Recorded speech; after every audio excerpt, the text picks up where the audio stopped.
Perkenalkan, nama saya Madila Fadia Ramafisara. Saya akan melanjutkan presentasi dari teman saya, yaitu tentang langkah-langkah penyusunan instrumen.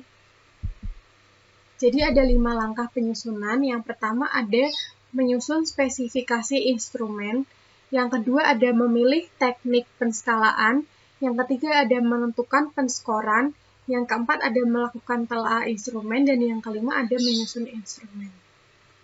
Kemudian dalam menyusun spesifikasi instrumen, itu terdapat yang pertama ada menetapkan tujuan, yang kedua mengkaji beberapa teori mengenai variabel yang akan diukur, yang ketiga merumuskan definisi konseptual, yang keempat merumuskan definisi operasional, dan yang kelima ada menentukan teknik penilaian.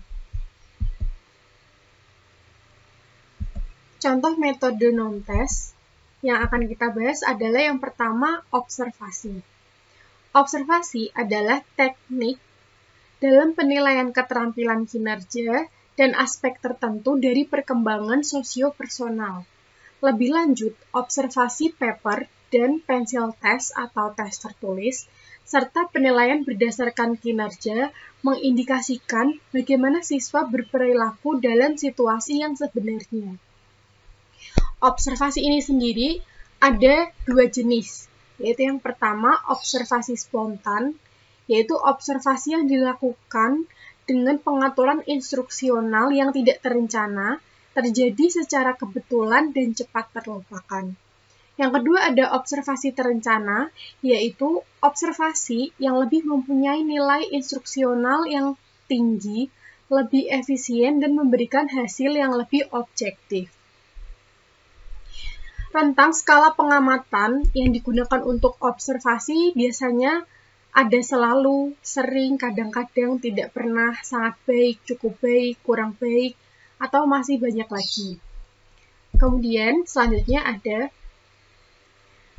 penilaian diri. Penilaian diri sangat penting dalam proses pembelajaran. Penilaian diri merupakan bagian penting dari berbagai program yang bertujuan untuk membantu seseorang agar lebih bertanggung jawab terhadap pekerjaan mereka sendiri.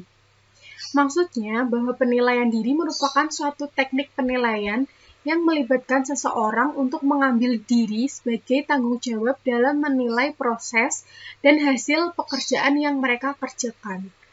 Kriterianya yaitu ada 6. Yang pertama, pertanyaan tentang pendapat, tanggapan, dan sikap.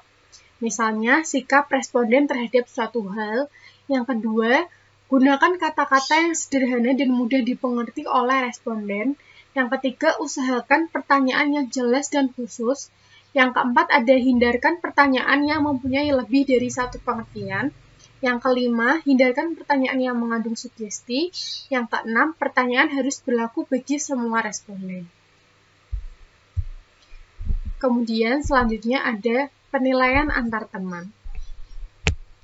Penilaian antar teman merupakan teknik penilaian dengan cara meminta peserta didik untuk saling menilai terkait dengan pencapaian kompetensi.